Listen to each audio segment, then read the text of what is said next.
Hello and welcome, and thank you for joining us.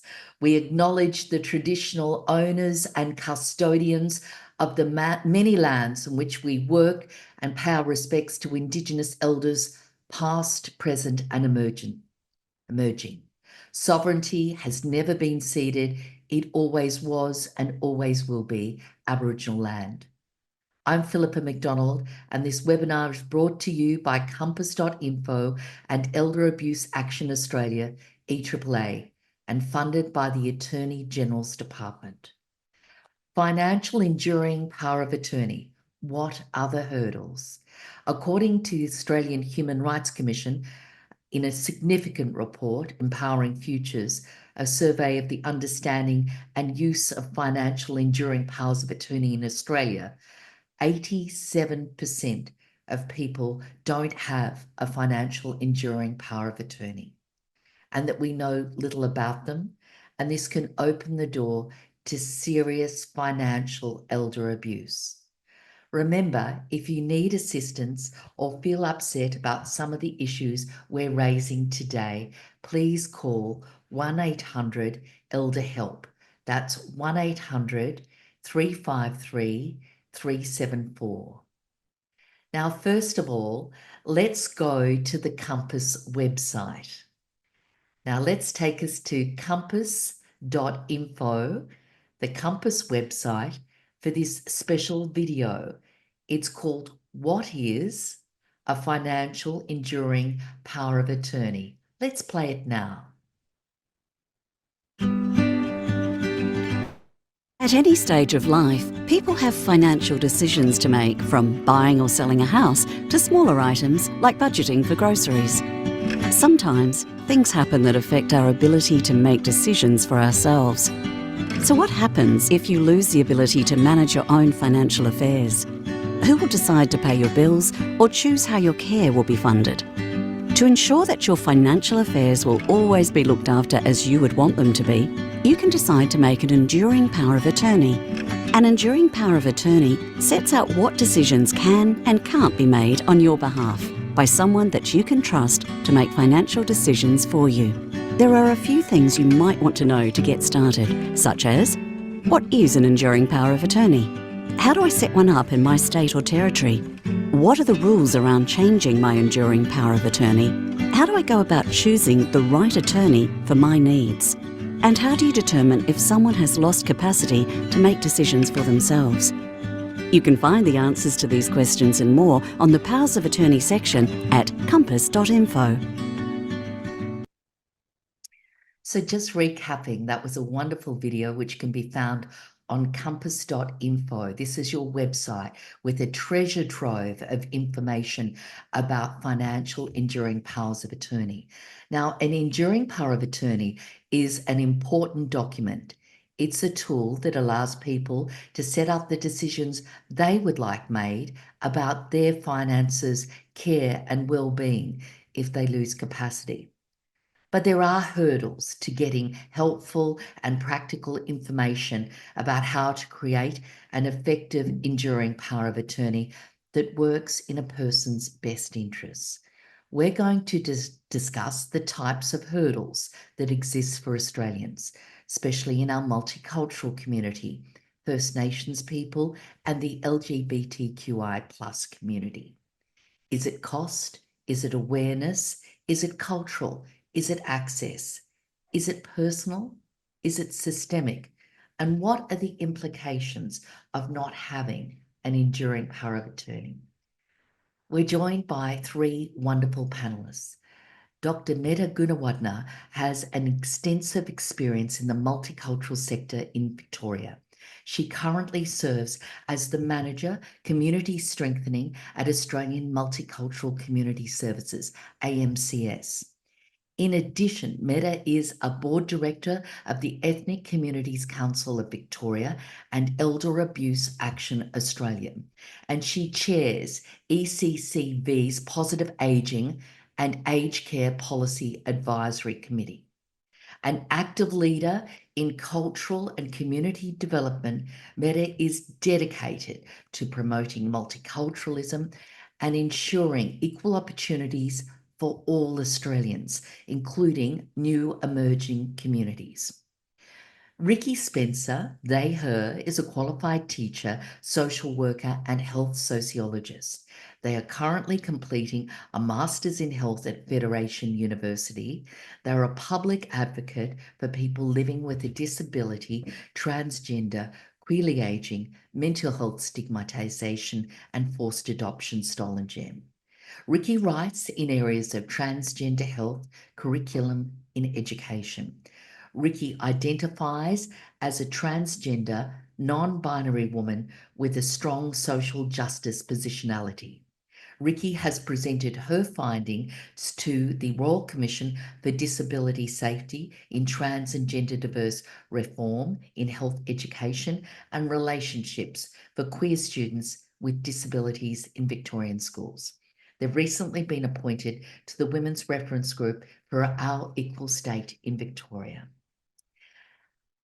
Dr. Elizabeth McEntyre is a Worimi, Guringai and Wonnarua elder whose country spans Port Stephens, the Myall Lakes, Barrington Tops and the Hunter Valley in New South Wales. She is a Doctor of Social Work and Criminology, a mental health social worker in Disability and Justice, and a member of the New South Wales Mental Health Review Tribunal.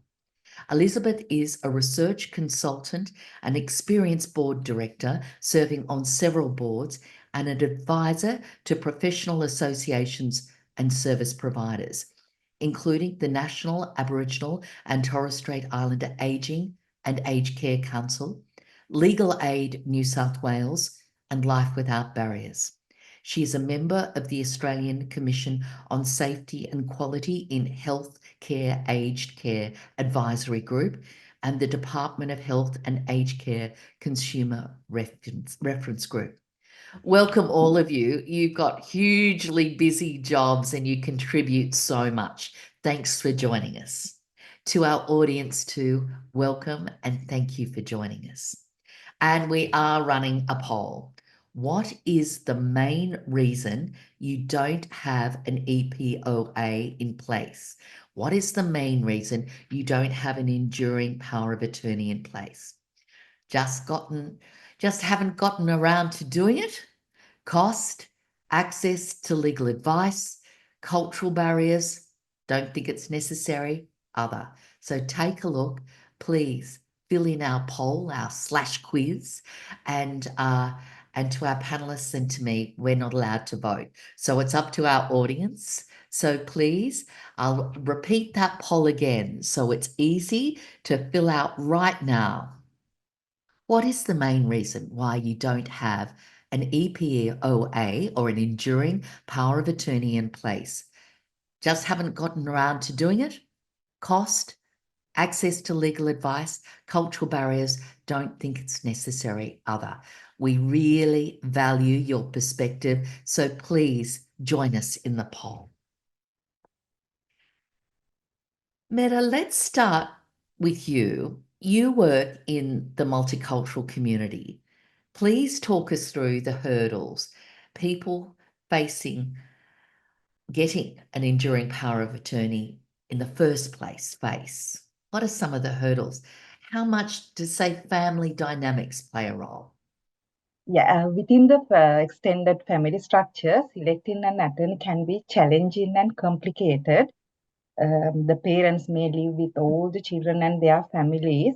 Then the parents may need to think carefully when selecting an attorney for them, especially about how it will affect their family relationship. So decision about the attorney may lead to disputes, particularly if multiple family members feel entitled to the role of attorney. Siblings or relatives disagree with the decision made by the appointed attorney sometimes. And if there is a history of unresolved tensions or conflicts within the family structure, and also where undecided wealth or inheritance exists or belongs to the parents, then the decision about the attorney will be very complicated and need to carefully think about that. And if the parent selects one child to be the attorney, then the other children may feel anxious about this and perceive a risk of their inheritance going to that one child. And if the attorney is perceived as mismanaging funds or making unfair decisions, it can strain their relationship, what they already have. And also for some cultures, that decision making happens collectively rather than being left to one single attorney. So when a parent decide to have an attorney, like select one child to be their attorney, that rest of the children can get very dissatisfied, or they are not may not be happy about that. And also, it is important to think about who are the authority figure or figures in that family, because some cultures men make financial decisions and women need to depend on them. And sometimes maybe the daughter is actually looking after the parents while the son is making financial decisions, which may not be practical, because sometimes sometimes son may be not available to make the decision on time. So because of that reason, that the parents and the carer may be out of the funds for their care needs. So it's not practical sometimes that to select an attorney in that extended family structure. And also in that situation, so parents or older adults need to communicate with all the children or family members and think about that the attorney especially need to think about how that parents' wishes align with that decision. So and also clear communication with the family members, as well as have good understanding about the parents' wishes, very critical to maintain family harmony. Oh, exactly. And look, it is so complex. And we're encouraging our participants today, our audience, to engage with us in the chat box. So the chat box, please give us your thoughts and anything you would like to raise, we'd like to cover. And Medha, while you were speaking, someone did say, look, they just don't know who to ask and they don't feel they can ask someone in their family. So we'll talk a little bit more about that. But, what about cost and availability of services in the communities in which you work, Medha? Yes, cost also a problem, because most of the parents that depend on their children, and they are out of funds, and they need to ask their children to support with the cost. And also there are free templates that they can fill. But this is very basic, because within that extended family structure, they need to have more specific arrangement for arranging power of attorney or to have power of attorney, because when that complications arise that need more legal coverage, support or backup to protect the parent as well as the attorney. So to support these multicultural seniors, we need to have more free services or low-cost services. Because of that, they don't engage in financial activities and heavily depend on their children. Wow, that's tough. Can I bring you in here, please, Ricki? As a transgender, non-binary woman, what do you see as the hurdles for people when it comes to getting an enduring power of attorney? Yeah, thank you for that really important question. And it's about what the person had put into the comment in the chat box really resonates with a lot of people I work with and people like myself who may not necessarily have anyone close to them. They may have been, for whatever reason, disassociated with their family. And there is a presumption that to have something like an enduring power of attorney, you need to have somebody significant in your life. Well, then we need to kind of dispel that, because a lot of people may not necessarily have anyone significant in their life. You know, there's people like myself who have absolutely no one, and they're quite comfortable with that fact. But what does it mean? Like, why, you know, and those questions about, well, how do I go with that? Because if I haven't formalized my change of name, how does that look like in a legalistic framework? What do I need to do to ensure that? What does it mean to have an enduring power of attorney? You know, for many people like myself who were adopted, who have no contact yet with their biological family. So I'm talking about stolen generation, Indigenous people being removed from their families of birth and origin, to those who are adopted in general communities, to those who've come into Australia, you know, as refugees. It's very difficult to have a conversation, because there is, who do you have that sit down with you if something was to happen? And then to deal with that sort of information can be quite confronting for people. You know, when you're younger, you seem, oh, well, I've got a whole life to live. Why would I need to do it? But as you get older and you are from, say, from a marginalized space, you start to think, well, hang on, what will happen to me? And then for those who are in relationships, there's a complexity is, there is also, sorry, another presumption that you disclosed all your financial information to your partner. You know, and we've got to really understand that it is a private thing. We don't really talk about this in writing or in conversations. Have you discussed with your significant partner or significant others your financial situation, your superannuation, your invested money? So that's important to have that understanding. Also, there may be those in our community, because of the way, you know, we have to understand that when you are trans and gender diverse, the likelihood of you getting employment is significantly low. Then when you add the other layers of whether you come from an ethnically, culturally diverse community, add on to that if you come from a First Nations community with this, and then with disabilities, the likelihood of you having any form of money aside via its superannuation or any other savings is very limited. So you think, well, I don't have anything, so why is that important? You know, these are the conversations we need to have. And we need to realize that it's important that even if you have a pension from month to month, you know, fortnight to fortnight, that is important. If you are renting, even in an unsecured space, that is important to ensure that that is going to be kept for you when you're unable to make your decision.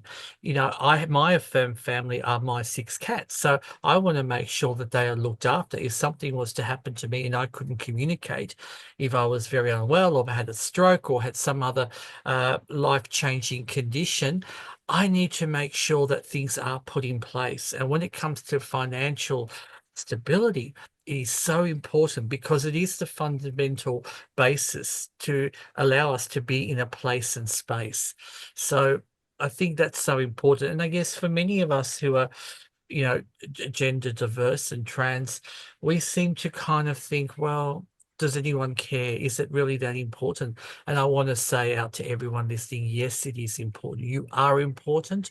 Your needs are most important. And I know for myself, having had recently done this, I now feel secure that if something was to happen to me, because I live alone and I ended up in hospital, at least there is something in place. I don't have anybody, but I've ensured that I have put into place with my NDIS worker and my treating doctor, that there is something in place that sits somewhere that can be contacted. So I think that's important too, Philippa, to realize that those of us in community who don't have anybody, that there are ways to have trust in spaces that can assist us. And look, thank you. And I've got to say, Ricki, that we're getting people saying in our chat that it's a really good point. And thank you for all the advocacy you do. And a follow-up for me is just to ask, in specific situations where you see the particular challenges for trans and LGBTQI plus people in aged care, in mental health care when it comes to money and finance? Look, one of the things that is important is disclosures. You know, when you disclose that you are different, that you don't fit the binary of what male and female, and and there are, biases. We understand, we're coming to be aware of unconscious bias in aged care spaces. That fear that if I disclose who I am, my authentic self, to the providers, maybe I'm going to be somehow alienated or punished. There are also and I just want to quickly raise to our audiences, there is a presumption that when somebody who is trans and gender diverse, that you are out and you're open, but that is not the case. There are a lot of people in our community who are not open to their families or to the community, or they don't even have a community of care. They are for themselves, because we grew up in an era when it was criminalized, it was demonized, it was medicalized as something wrong with you. So that fear of disclosure is so embedded in our stigma. And then you have a fear that if for some reason that you enter into a care space, and you may have all these people appear in your life because all of a sudden there is some money behind that, and that the family that you perhaps, maybe for those who chose the lifestyle, or sorry, to be married or to have that life or then affirmed later, they may not be comfortable or happy with the fact of who you're saying you are, and wish to use that, weaponize that against you, and think, no, we're not going to allow this person to affirm themselves. They are not able to manage their money. There's something wrong with them, and your wishes may not be adhered to because you never put into place safety mechanisms to ensure an independent person can look after your best interest. And that's my message for today. Please, everybody, think about the advocates we have now in independent, because relationships can come and go. But if you have some independent third party person put into place, your wishes will always be ethically respected. And that is for people like myself. And that is something that I would encourage everybody in the community to have a think about. There is a possibility of always talking to people. And I'm sure, Philippa, like on the website, there are important people that you can have a conversation with. I think that's so important. Thank you for listening. And thank you so much, Ricki. And we're getting your fan club is alive and well. Great presentation and enlightening.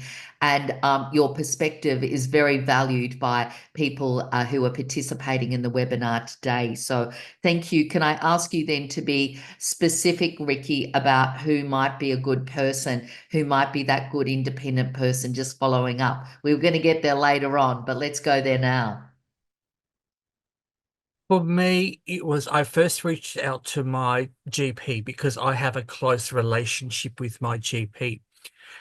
I'm also now connected to, I'm just reconnecting with a lot of my elders in the First Nations community, and I have a beautiful auntie out in the country, and I've talked to her. She's in her 80s, and she gave me really good information about, what she said, Ricki, make sure you talk to someone. There are public advocates out there who you can ring up, and you can say, look, this is who I am. I have no family. I still haven't found my family of origin, and I just want to protect myself. I have taken those steps, like my advanced care planning, which is a different thing, which we don't have time to bring into the space. I have put those things into place, because if something goes wrong and my memory gets worse, or I have a stroke, I know that there's an independent person who's got my best interests at heart. That's why we have public advocates. That's why we have these forums. That's why we have that beautiful, informative, easy to read website who can assist you and guide you through the process, which is in easy steps, easy read. And what we mean by easy read is it can be broken down into simple information, and in different languages that you can understand. And what I love about having mine is I have it in my own copy, my digital copy, and I've put that in to make sure, and I've got them saved in 3 different file spaces, and I've marked them, It's like that's my plan, as well as having it with now with a solicitor, that I've saved up my money, because that investment is important for me. Thank you for listening. Thank you so much. And I also want to mention that people can activate closed captions in their menu if that function is needed. So go for closed captions in the menu if you'd like to get those closed captions for this webinar. And don't forget compass.info. We've got lots of questions, and we will also endeavour to answer some of those questions from a legal perspective as to who you can go to. And we have also had questions about whether there is uniformity across the country. No, that's not the case, but please, we'll direct you to compass.info, and you can see the differences, and you can see some good resources that Ricki has been alluding to and mentioning here today. Elizabeth, what would you like to say after hearing Ricki, and what do you see as the hurdles for not getting an enduring power of attorney? Well, firstly, Marangwai Wonnarua, good morning and or good afternoon to a lot of people. And it's really good to see you again, Philippa, and to everybody that's participating today. For the Aboriginal and Torres Strait people that are with us today, I honour your uninterrupted care, protection and belonging to your lands, to your islands, skies and waterways. So the hurdles that I see, well, a lot has already been said, already been mentioned, great information. But what I see, the hurdle, is that people just don't know what an enduring power of attorney is, nor do they know the importance of having an enduring power of attorney. I did a bit of research with a dozen people before I did that previous webinar for Compass. And there was one person out of 12 that had an enduring power of attorney. The other 11 didn't know what one was or where to go to get one done. So it's not something that we talk about at gatherings. It's not something we talk about at the supermarket when we meet people. Hi, have you got an enduring power of attorney and all that? It's not something we do. It's not really something we talk about at all. So for me, that's the real hurdle, is that knowledge, getting that information out to people in a way, in a format that people understand, just as Ricki and Medha has already pointed out. So, you know, pretty much it's when you're not familiar with things, you don't know what you don't know. So that information is absolutely vital that we read, we follow the Compass website. And just recently, there was a lovely lady that called into my home yesterday. I cited some documents for her as a JP, and I asked her, did she have an enduring power of attorney? She did, and she started the ball rolling with her doctor, as Ricki has already pointed out. Now, that was something new that I didn't know, that a doctor could actually assist you or have their own papers, and then she took that to her lawyer to have it formalised. So that's another example of knowledge and who to ask. And to talk about it. You know, I was at the hospital this week, and the social worker had the same question: do you have an enduring power of attorney? It's absolutely integral, and not to wait till the going gets tough and that you're on the sharp end of life events, you know, and that you're not prepared. That's right, Philippa. Don't wait till those tough times come. You know, you're in control, and so do it before that happens. And when we talk about shame, being shamed, don't be shamed. Don't be shamed about it. There's so many, I didn't know. My own experience, I didn't know what it was. I was getting my will redone. And when I was asked by the lawyer about it, an enduring power of attorney, I said, no, I don't need that. And they sent me the information anyway. And when I read it, I did need it. I absolutely did need it. And I needed my will redone, an enduring power of attorney, and the guardianship one. So I got the suite done, suite of 3. You know, so don't be shamed that you didn't know, because it's just not a known thing. And be proud, feel proud that you're going to find out, that you're finding out now, and that you're going to take some action. That's a powerful message, Elizabeth. Thank you so much. And also about, you know, there's this sense of what part does feeling, and this is coming up in our chat, what part does feeling you just don't know who to ask play, and what advice would you give there, Elizabeth? Well, do your research, Philippa, and speak to your lawyer, speak to people. Your GP is another one, as I've already mentioned. You know, speak to family. There'll be somebody that will know, that will put you on the right path. Attend these webinars. But it's important, after you attend these webinars and get the information, you do something about it. So yeah. Well, in the last webinar, we had 351,000 people watch. And Brian Hurd, who is an eminent lawyer in elder law, he said, sure, a will's an important document, but an enduring power of attorney eclipses that. You've got to look after yourself while you're alive. That's exactly how it's framed. A will is something when you're not here. An enduring power of attorney is something when you're here, to represent and look after your financial interests when you can no longer make those decisions about your finances that you need. So yes, someone you trust, as Ricki and Medha have already pointed out, someone you know, someone you trust. It turned out to be my two children, but I do accept what Medha has said about maybe the other children in the family missing out. Luckily, I don't worry about that matter. I've only got the two. And I chose two for a reason, because if something happens to one, then the other one is there. And it safeguards both of them as well. Now, I did ask, had another good tip. Yes, do choose two, because something like the example that was given to me is that this woman chose two, and one of her attorneys actually passed away. So when it came time to go, they had a terrible time trying to prove the children did, that they were the children and they were there for the best interests. You don't want to put your family through that. Yes, and look, we've got some advice coming up. It's helpful to have a backup in your EPOA or enduring power of attorney in case your first choice for an attorney is not able to carry out their role. Seek independent legal advice when considering making and changing your enduring power of attorney documents.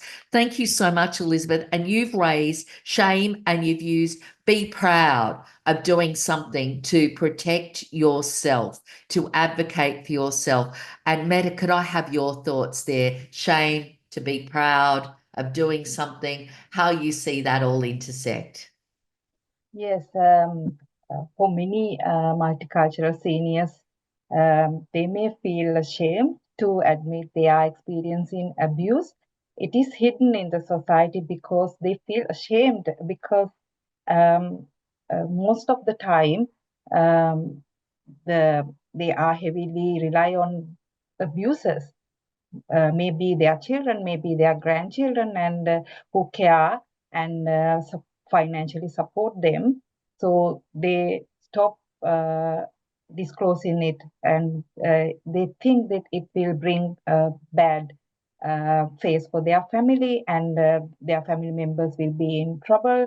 And because of this silence, the abuser is a good opportunity for the abuser to continue the abuse, and that's why that shame is so impactful and connected to elder abuse.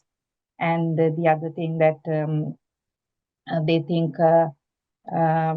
if they disclose the abuse, they have a fear of losing the care or companionship they depend on. And the other thing that older people from many cultures play a high value on family harmony and respect for younger generation, and admitting abuse may feel them like they disrespected for these values, and because of that, shame may prevent disclosure due to the fear of, sometimes due to the fear of deportation, because these parents, especially parents on dependent visa, they depend on the abuser, and they have the fear if they report against them, they will deport them back to the country. And the other thing that discussing family issues in public can be a problem for them, causing parents or older people to endure mistreatment silently in the family as well as in the community. Especially older people may worry about being judged by their community. So these are the reasons that that abuse is hidden in the society, and they feel shame because one thing that they don't have confidence to disclose. The other thing that the respect and family status or social status or reputation and like stigma, it may lead to stigma and exclusion within the community. Further, they may have a fear of being cut off from the community and get isolated if they speak out. So you would like information in language available to multicultural communities, especially if they're just moving to Australia on a visa which is associated with the family. So they're very closely tethered to the family, living with the family. You would like more information really at our borders as people arrive. Yes, I think that when they arrive to the country, they need to receive this information as a arrival, like a kit, an information kit. Usually that someone come into the country, like migrate to the country, they receive information about how to set up their Medicare card and how to settle there. So some information they receive, as well as they need to receive this information because it's really important to know about enduring power of attorney, who will care for them, who will take decisions on behalf of them when they can't make decisions. And the information should receive in their language, and information should be tailored to the cultural background. And also the information should receive in several media, like through several media sources, like not only that written information, maybe like online information, maybe like a fact sheet, and maybe through their community leaders. Community leaders are the most trusted way of receiving information for some community members, because they can be trusted informants for them. And we can try different ways to disseminate the information.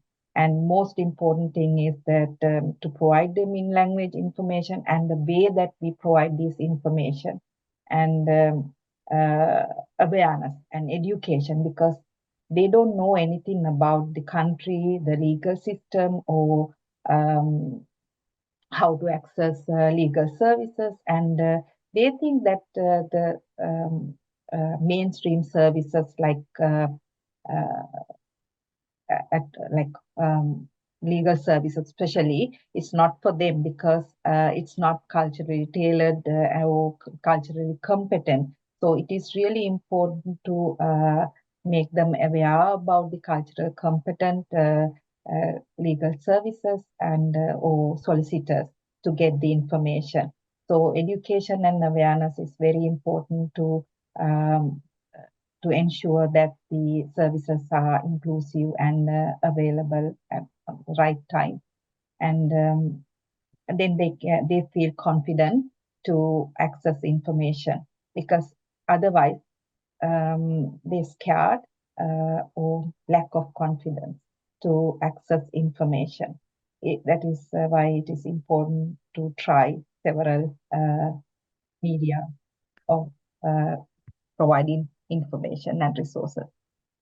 And certainly the chat is alive and talking about the opportunities that that exist there and that really need to be maximised, and the power of radio. And also we're getting a lot of feedback that, you know, digital means of communicating on this issue cannot just be relied upon, and that that we do need to communicate with people who are vulnerable in other ways. And I also wanted to say that the EPOA has featured content via compass.info, so compass.info, and where they're available on PDF. So, you know, if you know someone that needs information and they're not online, please, around 2,000 PDFs are downloaded every month. So we know the word's getting out, but spread the word, help someone,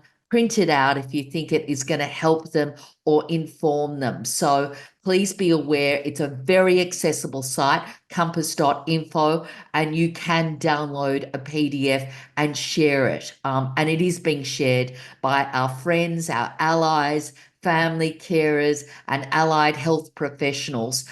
So please avail yourself of that. We've got a question too. What advice would you give to a single childless woman, no family alive, no relatives and friends who I'm pretty sure I will outlive?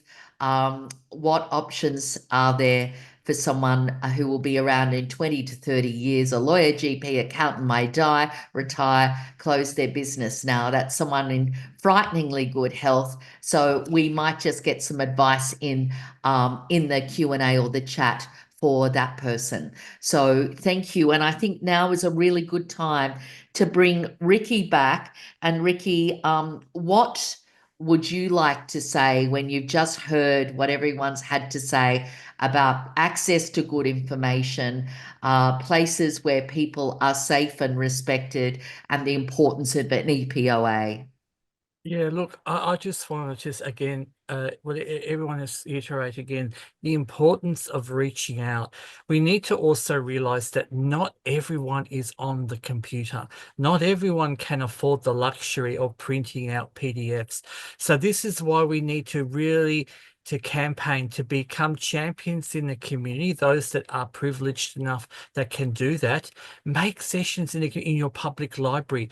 Go to places where older people can connect, have a coffee, have some biscuits, whatever, have a yarn, and have a chat, because safety is important. And you know what? For somebody who's neurodiverse like me, having your steps easily explained, where do I go? Who can sign this form?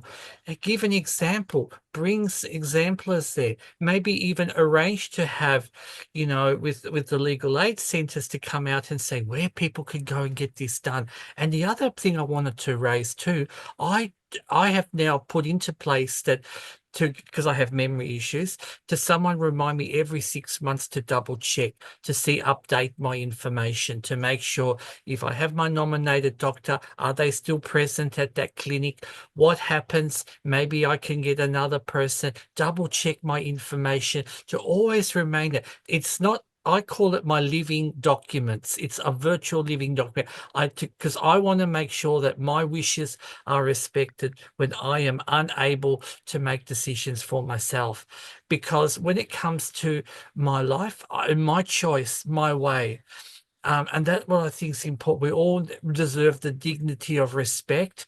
And I know money is a very touchy subject. It has been mentioned about abuse, those that even don't want to mention it if you've got family or kinship, or because you think, oh, it's going to cause conflict. Oh, I don't want them. But you know what? Honestly, we've got to shake that away, because it's about life. It's about living our best lives, quality of life, and doing what's right for us.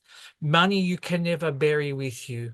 So let's face it, let's make sure our bodies are looked after and our places of care are respected, culturally sensitive. And that's why it's important. We need to have safe spaces where we can chat about it within our own communities. And I would really love to think about, let's see if we can create cultures of care and maybe some champions in the community who can meet where there is trust, that people can meet together, whether it's a church organization, whether it's your meeting for your local bowls. Let's see if we can create ways that we can have things set up where we can have people there to show what a form looks like, who can sign it, and maybe have it arranging it like a local bus where people can go together and where you can hold these documents. I think we need to work together as a culture. I know it's an individualistic form, but I think we should do it from a collective perspective. Thank you for listening. Thank you, Ricki. And the webinar chat's going off on places you can go, where you can go for assistance, but also just to let you know, compass.info is a fantastic clearinghouse there. And of course, you can go to the library and get a hand with some of these things if you need to get them printed off as well. But, you know, we're hearing a strong message of the role of community leaders. We're hearing that from Medha. We're hearing that from Ricki and Elizabeth and allies, you know, that we talk about this. This is not just a quiet conversation, because by having these conversations, by doing something about it, you are in a much stronger position. And so I just want to go, Medha, what have you considered, if you don't mind me asking, in your own enduring power of attorney? If I'm going to select a person to make decisions on behalf of me when I can't do that myself, I'm thinking about whom I can trust, who's the trustworthy person to be my attorney, and also this person can available for me when I need the person to make decisions on time, and also whether the person has the right capacity to make or manage my financial affairs. And the other important thing the concern I have, whether that person can work together with other family members or with my children, that whether because it's a complicated thing that when I have, because I have 3 children, and if I select my older one to be my attorney, how my daughter can take decisions communicating with her sibling. So and also like need to think about the cost, and when I'm going to when I need the enduring power of attorney with effect from whether I need now or whether I need it like after 10 or 5 years time when I get sick or incapacitated to make my decisions. So we need to think about the timing, and these are the things that I consider when I select a person to make decisions on behalf of me. Thank you. And Elizabeth, how carefully should you choose your attorney? Is it always the obvious person in your life? I mean, you've shared that you've got your 2 children, but what are some key considerations that you would like to share with us? Well, I think, Philippa, choose someone that you know well and that you trust. We've mentioned that many, many times. Someone that's cooperative, I think, and you have a good relationship. Yes, no, it may not be your family. It may not be your best friends. It may be someone who you highly respect. It may be someone in your church. It may be someone, you know, from the bowls group, like as Ricki has pointed out. But it must be someone who you feel will make the financial decisions for which you feel will be the best financial decisions for you. So for me, Philippa, you're the one flying the plane. So do it in less turbulent times. You know, do it when you can, when you've got the capacity. And the best time is right now, after you've listened to this webinar.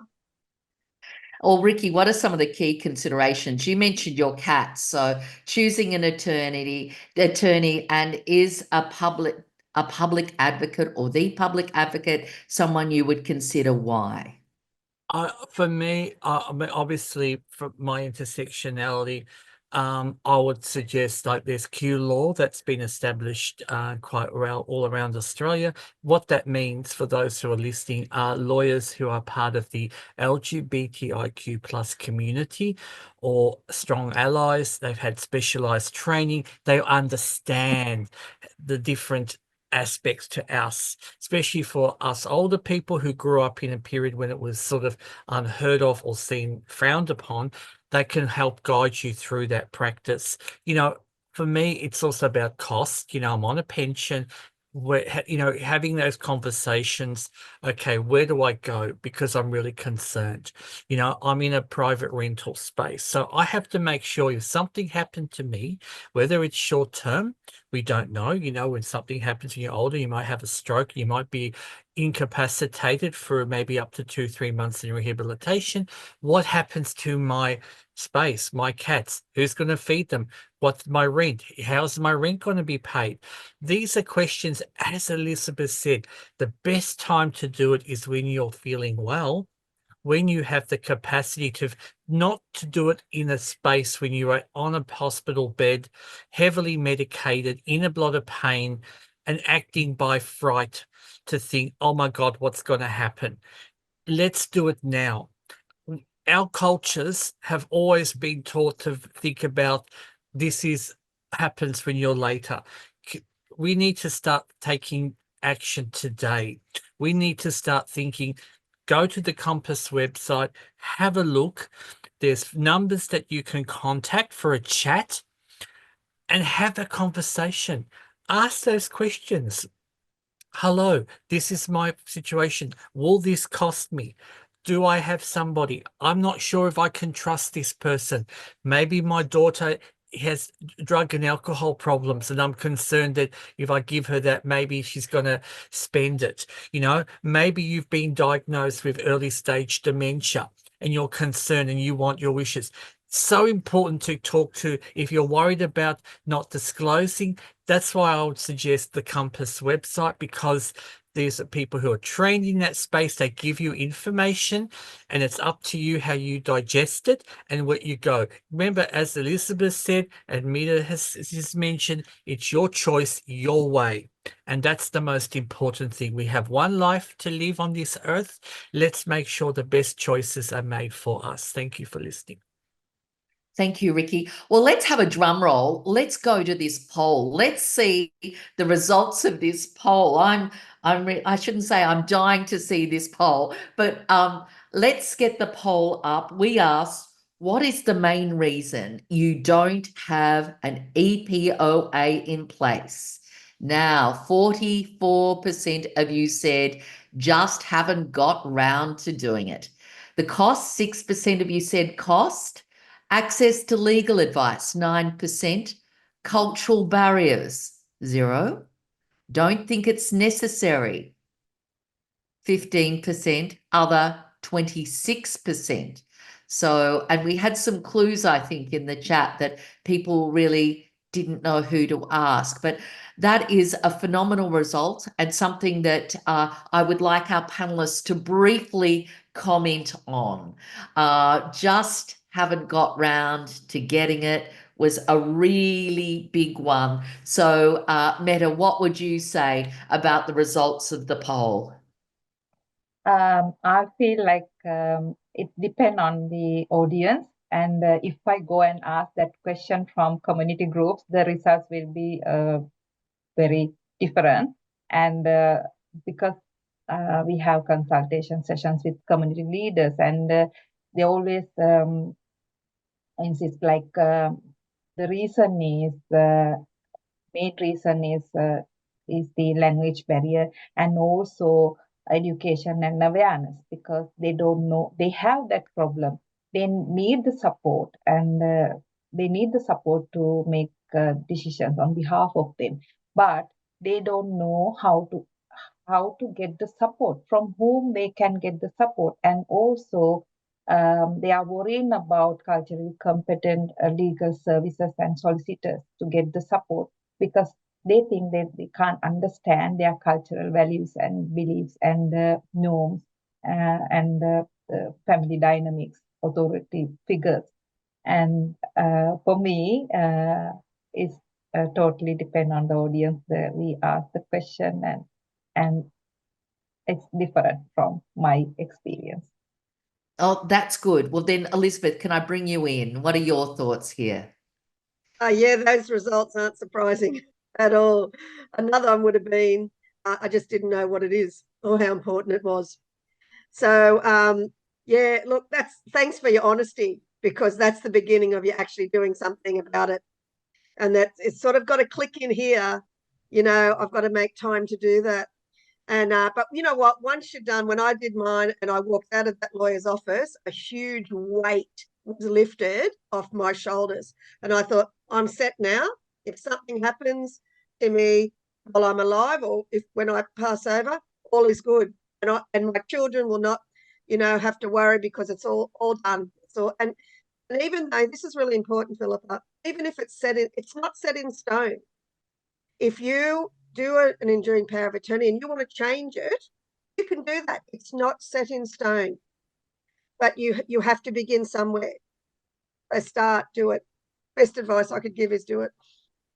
Thank you. And Ricki? Just very quickly, look, I have this idea. What people could do, for those of you who have insurances, why not have it teed up so when your insurance is due for your house insurance, whatever type your registration, whether your rates if you're a homeowner, have that as the key time. Oh, I've got to check out my enduring power of attorney. This is the time to check it. Make it part of an annual process at least, because once you set that process up, it becomes automatic. We know that human beings, we like patterns, we do the things over. I would also like to remind those, remember, once your health is in prime, the best time to do this is, as everyone is saying, Elizabeth, today, after this session, hop on the Compass website, grab your diaries, make a note and say, I'm going to have a chat. And I'm going to start thinking. I'm going to make some calls. Then if I've got family, I'm going to have a conversation. Arrange to have a conversation. Say, hey, this is I know sometimes families might say, oh, mom, dad, you're okay. You don't need to. No, we'll look after you. Don't worry. Say, no, I want this to be done because I want to have my wishes. And I don't want you to stress and worry and not realize what you think I would want you to do. I'm going to give you the gift of pre-planning this so that you don't have to worry. All I want to have is your positivity and your best wishes and getting me get better, or whatever happens. Put that unknown element out the corner and put into your corner the known elements. Because when you take control of your life, you'll start living your life. And then you can enjoy the life, even if your health, whether you're deteriorate, whether you have cancer, whatever stage of life you are, you can start living because you've got things in place. That's my response. Do it today. Thank you. And thank you, Medha. Thank you, Elizabeth. Thank you, Ricki. And we've just got a comment. I have had mine in place for over 20 years now after losing mum at 56 with nothing in place. I'm 59 now. I didn't want my children going through what we did. And look, in real time, because advanced care directives have been added, EAAA, Elder Abuse Action Australia, thinks that's a great idea. So compass.info will add it to our program for 2025. I want to remind you about the Elder Helpline, 1-800 Elder Help. That is 1-800-353-374. I also want to remind you about the incredible resources on the compass.info website. Please thank me in thanking our incredible panelists. Thank you so much. It's been a cracking webinar to finish off the year, and we really appreciate your insights, your honesty, and your generosity. Thank you too to our audience. We couldn't have done it without you, and this has been probably one of our most interactive webinars so far. So thank you. Please share the information. Just think, if you tell 10 people what you may have learned today, the impact you will each have. So please, a reminder again, there are immensely constructive resources on compass.info. Thank you to our panelists. Thank you to our audiences. Please advocate and do something. Do something really important for yourself. And thank you from me, Philippa McDonald, on behalf of Elder Abuse Action Australia and compass.info. Goodbye for now.